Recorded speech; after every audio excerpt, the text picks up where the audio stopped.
नमस्कार दोस्तों, आप सभी का स्वागत है हमारे YouTube चैनल पर।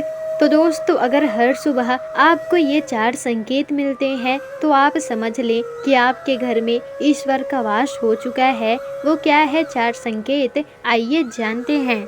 तो दोस्तों, हम आपको बता दें कि जब ईश्वर आपके घर में वास करते हैं तो बहुत से बदलाव आते हैं, जैसे कि आप महसूस कर सकते हैं। तो दोस्तों, उदाहरण के लिए आपको बता दें कि जैसे आप पहले 10,000 रुपए कमाते थे और उसमें भी आप कर्ज में दबे चले जाते थे, और अभी के समय में भी आप सिर्फ 10,000 ही कमा रही हैं। लेकिन फर्क अब ये है कि आपके ऊपर कोई भी कर्जा नहीं है।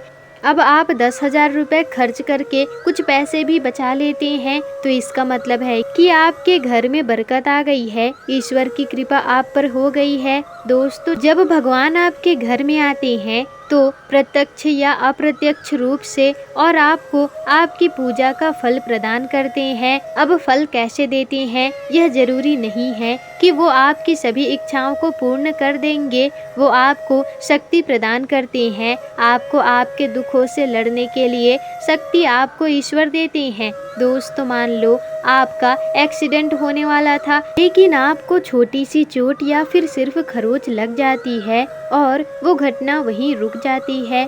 इसका यही अर्थ है कि ईश्वर आपके साथ है और आपकी रक्षा कर रहे हैं। तो इन सब चीज़ों से आप महसूस कर सकते हैं कि ईश्वर आपके घर में है। और दोस्तों, पर ध्यान रहे कि आपको बार बार संकेत नहीं मिलेगा, वो आपको केवल 1-2 बार ही मिलेगा, जिसे आपको ध्यान से समझना होगा। तो चलिए अब उस संकेत की बात करते हैं। तो दोस्तों, सबसे पहला संकेत है कि जब आप सो रहे होते हैं और ब्रह्म मुहूर्त में आप उठ जाते हैं और आपकी नींद इसी समय खुल जाती है हर रोज। और साथ ही यदि ब्रह्म मुहूर्त में कोई ऐसा स्वप्न आपको आता है, जैसे कि मंदिर में आप पूजा कर रही हैं, मंत्रों का जाप कर रही हैं, तो ब्रह्म मुहूर्त में देखे गए सपने, ऐसे सपने इस बात का संकेत होते हैं कि ईश्वर आपके घर में मौजूद है। अब दूसरा संकेत दोस्तों ये है कि यदि आपको ब्रह्म मुहूर्त में ही शंख की ध्वनि सुनाई देती है और मंत्रों की आवाज़ सुनाई देती है, घंटियों की आवाज़ सुनाई देती है, तो ऐसी आवाज़ आपको सुनाई देती है, तो ये दूसरा संकेत होता है, जिससे आपको ये पता चलेगा कि भगवान आपके घर में हैं। दोस्तों, अब तीसरा ज़रूरी संकेत ये है कि जब भी आप सुबह सुबह नहा धोकर तैयार होते हैं और तब आपको एक अलग सी सुगंध आती है, और ये अजीब सी सुगंध होती है जो आपके घर में किसी को नहीं आती, केवल आपको ही महसूस होती है। ये ना तो किसी के इत्र की सुगंध होती है और ना ही किसी परफ्यूम की।